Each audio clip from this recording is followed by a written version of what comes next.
Hello? Hello. Hey, how you doing? Good, how are you, Jeremy? I'm good. Oh, there you are. Okay, cool. Alright. I'm a little low. Oh man, you can see my entire apartment here, eh? Yeah, I can. And you got my bedroom Hmm. here. Is there anything embarrassing back there? Some luggage, maybe. Otherwise, I think it's okay. It I'm doesn't look good too here, bad, too. right? What's that? I'm good here, too. You're just seeing a bunch of posters. Yeah, good ones too. Got a Star Wars, got X Files. That very good, very good. Alright, so I All got right. about 14 questions to ask you. I may follow up just in case. Okay. Alright. So, how did you get started as an artist? By reading a lot of comic books, really is how I got started. When I was a kid in high school, I wanted to draw comics for a living. I mean, I guess reading comics led me to wanting to do that, and then as I practiced and sort of drew my own comics and stuff like that, the skill went from there. And then after high school, I went to college, the Ontario College of Art, but only after going to college for music first, because I couldn't make up my mind as to what I wanted to do. So, but yeah, comic books was really a big factor for me. What were your favorite comics? X-Men for sure. Chris Claremont, X-Men run in the early '80s, early mid '80s, '90s. Right when sort of John Byrne was falling off, and then John Romita Jr. was drawing it for a bit, and then right into when Mark Silvestri started. Like that stuff was really the stuff that got my imagination really going, and yeah, just lovely, just excellent stuff. Really a big fan of the Batman stuff of the time as well. Sorry, excuse me. It was right after the death in the family story arc, where spoilers, Jason Todd gets killed. So he was Robinless for a while, and to me that was probably my favorite time of Batman comics, was in between Robins. I've never been the hugest fan of Robin, so. And just some great art in there too, like probably Norm Brayfogle, my personal favorite. Just really dynamic and spectacular stuff. Who were your inspirations?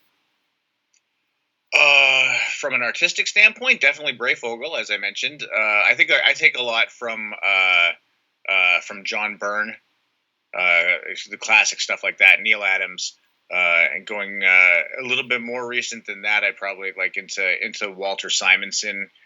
His stuff that he did on X Force was really fantastic. Um, Sorry, excuse me again. And then again, getting into sort of the newer artists that started to crop up, sort of in the mid to early to mid '90s, like the Jim Lees and the Mark Silvestris and the Todd McFarlane's and that type of sort of really sort of new, taking it to the next level of dynamicness. That's not a real word, but I can't think of the real word right now. So, but then they sort of made me take my style that I developed from looking at John Byrne, and Alan Davis was another huge one for me, and then sort of pushing it past into the next sort of level for me. So Have you met any of your inspirations at like conventions or something? I haven't actually. The first convention that I ever went to was last year. Actually, I was invited by the fine folks at Cinema Sins. They've got a YouTube channel where they essentially sort of make comedy videos about movies and stuff. I recommend very highly, by the way. Anyways, over the years, those guys have become friends of mine, just over Twitter and stuff like that. And so they had a very strong presence at the Nashville Wizard World convention last year, and they invited me to come. And be on a panel with them and talk about storyboarding and stuff like that. So that was cool. But other than that, I've never actually been to a convention. That was the first one I've ever been to. So Oh, wow. I've met more of my heroes from a film standpoint. In that, because I'm a storyboard artist, I work in TV and film a lot. So I've had the opportunity to meet, for example, Joe Dante, who directed Gremlins, which that was a huge deal for me. I've worked with and become friends with Kevin Smith, which is really amazing because I've been a huge fan of his ever since Clerks. And so to actually get to work with him on The Flash and Supergirl was really great, and we've actually managed to work on a couple of extra and sort of other projects together now too. I designed some of his jerseys, and we're Well, we're working on some stuff that I can't actually talk about right now, which is very Okay, exciting then. for me. So, yeah. Yeah, I'm a huge fan of Kevin as well. Yeah, he's great. And he's just like the nicest guy in the world, too. Like, super, super great on every level. So, So how long have you been working for films and TV? it's been about 16 years now. Maybe 17, actually, now that I think about it. And it was the first the first TV show that I worked on was a show called Witchblade.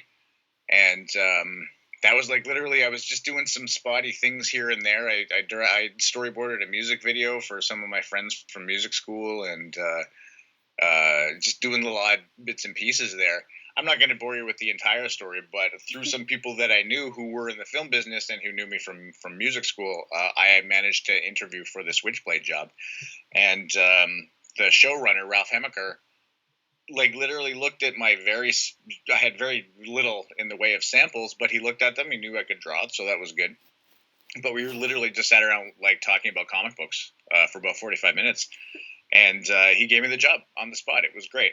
And he told me to, whenever I wasn't drawing, to go to down to set and see how film gets made and how TV gets made and just how the whole thing works and everything. So the 2 years that I spent on that show were actually really fantastic as far as learning experience for me.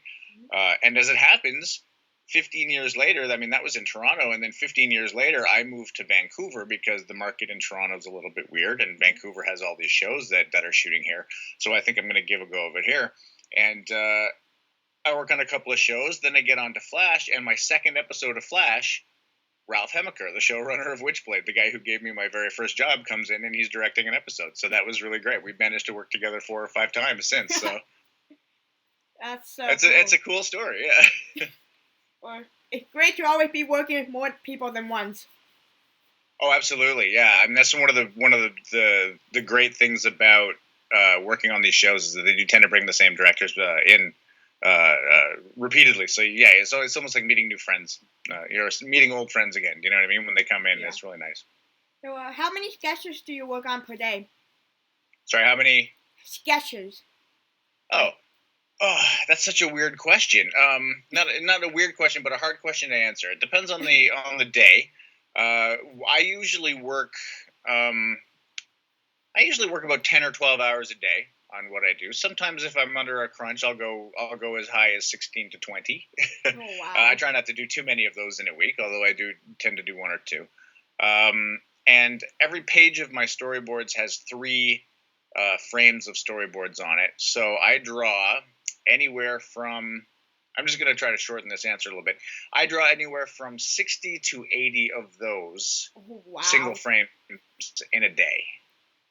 Now that's not necessarily from completion, like from nothing on the page to finished product, but because there's a roughing stage. There's like first I take the notes and then I do the roughs. I send those in, I make changes, and then I finish them afterwards. So there's a bit of a process there, but on any given day, anywhere between 30 and 80 frames come off my table. Yeah. Wow, I cannot imagine doing that.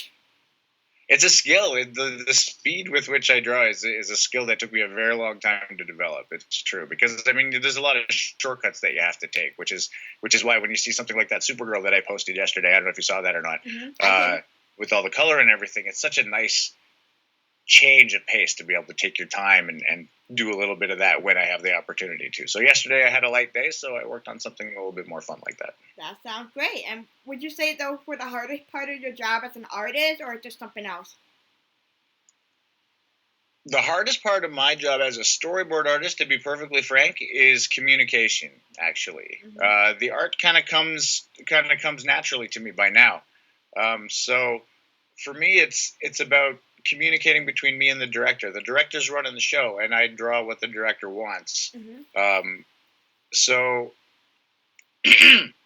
so for me, it's being able to anticipate what they want and to give them what they want with as little effort from them communicating it to me as possible. So that does include a little bit of intuition on my part to really sort of to help that process along.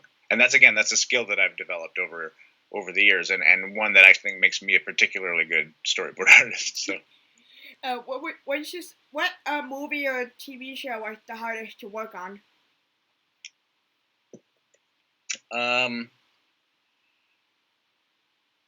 Again, that's a tricky one to answer because like various things are more difficult than others. I think for the most part, I've got the drawing part of it down, and what I like most about working on different projects is the different things that I get to draw.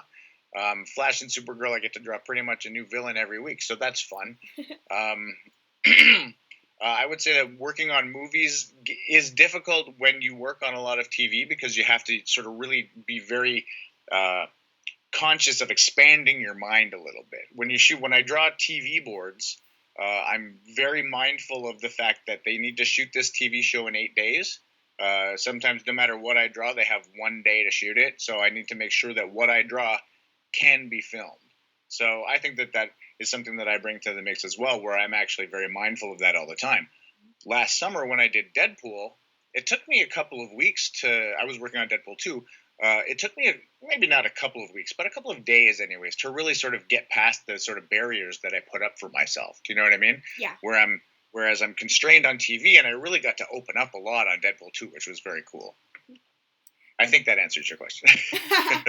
How exciting is it to work with the cast and the crew of shows like Flash, Supergirl, Legends, Game of Thrones, and now Deadpool 2? I very infrequently actually work with them. Most of the stuff that I do is before shooting for that episode starts. Sometimes I'll end up having to go to set to meet with the director, and as such, I get to actually sit down and not sit down, but I get to meet the cast if they're there. And I'll be perfectly honest with you, it's kind of exciting for me too. I mean, I'm a fan of these people, and because I'm not actually working with them every day, when I met Melissa Benoist, that was pretty cool. I'm not gonna lie, it was fun, right? The exception to that, of course, being Tom Cavanaugh, who, because he's directed a couple of episodes, he and I have actually become quite close, and that has been a really great working experience for me. He's such an energetic person, and you can imagine just from watching him perform on the show, Absolutely. He brings that same energy to directing, and it's great. And he's a great guy too. And you know how like when you meet somebody, and the next time you meet them, they remember your name and they remember what you talked about, and all that stuff. Yeah. He remembered everything. So he's a great, like when he listens to you, he's listening to you, which is very cool.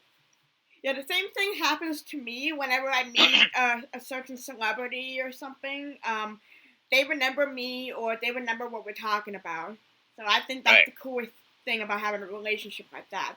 It's pretty great, right? Like, I mean, I know you and John Checker are friends now too, and really good friends. And it was the same with him. Like, I mean, when I met him on the first time he played Jonah Hex, we got talking on Twitter afterwards and stuff like that. And then the next time he came in to do the second Jonah Hex episode. I brought him out to a roller derby game that my wife was playing at, and he was like super into it and like super cool. He had a great time. So that's something that I can say. I mean, it's cool. It's cool. And everybody that I've met on the shows, I met Brandon Routh just being on set. He was great. I met Kyler Lee from Supergirl, who is also just fantastic. One of my favorite people that I've met in that situation. Just super great, super gracious, really great with her friends and her fans and stuff. Really, really fun. Yeah, the only person I've really connected with all these shows is John, so I got pretty lucky with that. Yeah, and he's just such a good guy. He's just such a nice, kind soul, and just amazing. I love him. Yeah, I got his autograph picture right there. So. Nice. Nice. Birthday gift too. Oh, really? That's great. I love it. Yeah, see, that's not surprising to me. He's great. I see you guys interacting online all the time. It's great. Yeah, pretty cool. What can you say about Jonah Hex coming back sometime soon? Nothing. I hope it happens. I hope so too. I have no info on that at all. I hope it happens for two reasons. I think that the Jonah Hex episodes have been particularly fun episodes of the show. Yeah. He brings a great energy and a great character to the show when they bring him on. But also because John's my friend, I want him to succeed. I want him to do work, and I want him to come to town again so that we can hang out. Yeah, I feel the same too. Yeah, but other than that, I literally have no idea whether he will or won't. Well, I hope so. Fingers crossed. Yeah, I say Jonah Hex deserves to have his own show or something, because the character is very popular among the comics, too. I agree. I think they could do it. I think they could totally pull that off. Maybe someday I'll find a way to work on that show with somebody. I hope so. I mean, keep thinking about it. Get a script together. Do it. You might as well. Well, I'm still learning how to write scripts, so it's not exactly easy for me. What's that? I'm still learning how to write scripts, so not exactly easy for me. I've been trying to write scripts for about 20 years now. It never gets easy. You just need to keep at it. I write fan fiction. That's the closest I'm good at with writing.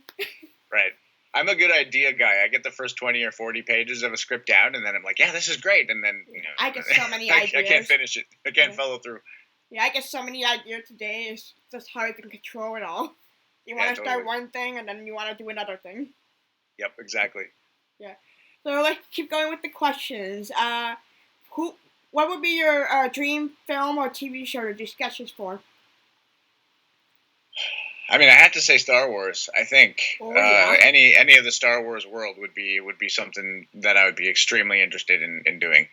That would be my number one, obviously, because Star Wars came out when I was 4. I mean, even as a 44-year-old person, or almost 45 now, I mean, it's been my entire life. Yeah. I mean. So yeah, that would be great. Secondarily, I would love to be on any of the Marvel properties, and I'm actually, I might have some ins there, which I'm not allowed to talk about, but I'm actually, I'm looking forward to the future in the next couple of years. I think I might actually be able to live that one, hopefully. But cool. And then really, I just love the superhero stuff. It's great. I mean, I'll do anything. DC, Marvel. Anything fun, really. I just like big actiony things is always good, like action stuff. But yeah, of the franchises, definitely those for sure. Yeah, I hope to go in that area too. I would love to work on a Jurassic Park just because I love drawing dinosaurs. Yeah, and I see your shirt too. Yeah. Oh yeah, I didn't even realize I was wearing it. Yeah, I love the original film so much, and I love the reboot that they made with Chris Pratt, and looking forward to the new film as well. I think the new one is going to be better than the first one, honestly. Yeah. I like the first. I like Jurassic World when it came out in the theater, but upon repeated viewing, it hasn't been my favorite movie. But I think the next one's going to be pretty good. Yeah, I'm looking forward to seeing Jeff Goldblum come back as a totally. Yeah, absolutely. Yeah, definitely. So, out of all your projects, which one was your favorite to work on? That is a question that I can't answer definitively. I can tell you the projects that I've worked on that have been very positive experiences. Mm-hmm. Game of Thrones was amazing to work on, both because I got to draw probably what has gone down as one of the most iconic sequences from the show altogether. Are you caught up on your Game of Thrones? I actually a couple seasons behind, but my dad and stepmom are like over the top fans. Okay, cool. I got the storyboard in the last season. I got to storyboard what's been called the Loot Train sequence, which is a giant dragon attack on Jaime Lannister's army, and huge. It was literally the last 20 minutes of one episode, and it was the most intricate, one of the most intricate things that I've ever been a part of putting together. And so I got to work from the ground up on that one, and seeing it come together, and then seeing the final version of it, which was extremely close to the storyboards that I did, was really gratifying and really satisfying to watch. Plus, I mean, I can say that I've been a part of that. I've been a part of Game of Thrones. I mean, that's pretty impressive. It's in itself, right? Yeah, cool. Just this past summer, I mean, Deadpool 2 was amazing. The director, David Leitch, was great. Again, like really fantastic energy. I can tell that he was bringing a lot of love and care to the sequel, which is good. He gave us storyboard artists a lot of freedom to play around with ideas and stuff. So it was a really great creative exercise. So in that sense, like it wasn't just him telling me what to draw. It was like, why don't you try this? And then we'll go from there and we'll see if that works, and we'll see if that works, and we'll see if this works. And so there was a lot of collaboration in that process, which I liked a lot. That is so cool. Did you get to see Ryan a lot? I saw Ryan twice. Once on set. Oh no, 3 times. Once on set when he was like actually busy shooting stuff, so I didn't actually get to talk to him or anything. Once in the office, where he just kind of, it was a day where it was one of his first days in the offices right before we started shooting. So he was just kind of walking around and saying hi to everybody who was doing all this hard work for his for his movie, and so it was just kind of like a very brief introduction. I wouldn't be surprised if he doesn't remember me from that. And then, and this is a little bit off color, but I'm going to say it anyways. When we were on set, we were at an outdoor set, and I went into one of the porta potties, which was actually a trailer. So there's a couple of urinals in each one of the bathrooms, and I was in there, and Ryan came in. So for a couple of seconds, we were standing next to each other, not talking, and then I left after washing my hands. So that happened, and wow.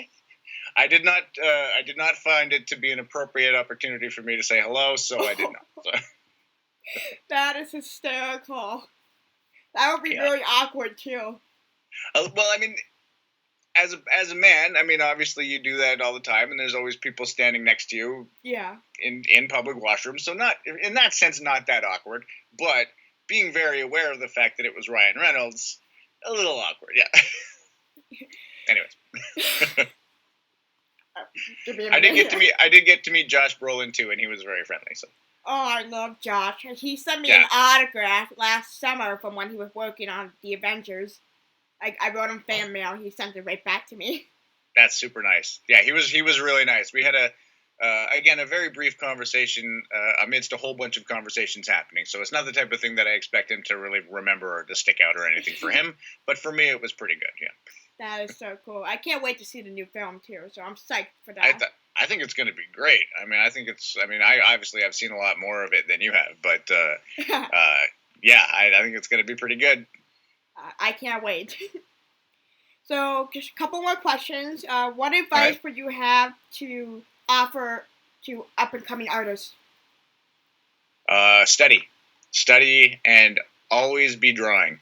So, by studying, I don't necessarily mean go to school. I'm a 2-time college dropout myself. I mean, I don't encourage dropping out of school. For me, it was the path I took. I don't necessarily, I mean, it ended up okay. I am where I am. I think I could have gotten there a lot faster if I'd actually stayed in school. So I do recommend maybe staying in school. But anyways, but always be drawing. Like when I say always like be studying, I mean, like when you're looking at things, rather than just look at them, draw them. It's just if you're on the bus or if you're at a coffee shop or if you're in the park or whatever, always have a sketchbook with you and always be drawing. That is very true. Yeah. So try to, be careful if you're drawing people, strangers out in public. Sometimes that can go a little bit weird, but for the most part, the more you draw, the better you will be. And try things that you're not used to. Try different mediums. If you're used to working in pencil, maybe try working in pen.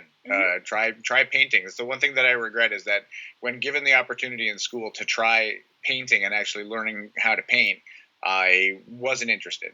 And now I wish I could paint. So yeah, that's one of my pretty good mediums too. I did a painting with the flash and reverse flash, and that was my best piece of work. I think I've seen that. Did you post that? Like 2 years ago at least. Yeah, it's very, very vaguely familiar. I think I've seen it. Yeah, that was one of my favorites. Cool. Yeah, I remember it being quite good. Yeah. It's nice to people recognize my work too. Well, you post a lot of stuff, so I've seen. Yeah, I post way too much. Not at all. You got to get it out there. That's what I figure. Yeah. One more question. Sure. Are you currently working on any new projects other than the DC TV shows? I am. I'm working on right now. What can I talk about and what can I not talk about? Okay, I can talk about all of it, but I have to be very cagey about how I talk about some of it. Okay. So obviously I'm doing The Flash and I'm doing Supergirl, and they're keeping me pretty busy. Over the Christmas break, I storyboarded. It was actually kind of nice. I did some full color storyboards for a feature film pitch that a director that I have worked with before is doing. So I can't really say much more than that, other than that I will. If this movie gets picked up, it is because, in part, anyways, of boards that I did, and so that's pretty cool. And then if it goes forward and gets made, then I'll probably end up storyboarding that movie in its entirety as well. So that's good. I'm working on a comic book. I'm just about to start working on a comic book with Kevin Smith right now. Oh, cool. Yeah, so he's announced it, so I can talk about it. But on his Smodcast podcast, he's been reading from his Hit Somebody scripts, which is I missed that announcement. Well, it's not so much an announcement as so much as something that he mentioned at the end of his podcast one about a month ago. I have trouble listening to those because I'm hearing impaired. Right. Yeah. So what he's been doing is he wrote this script originally as a movie, and then adapted it as a TV show into episodes. And somewhere along the line, it never ended up getting past the development stage or the pitch phase. So he decided that he would start reading the scripts on his podcast just so that everybody could sort of listen to them and hear them or whatever. Okay. And again, somewhere along the line, someone decided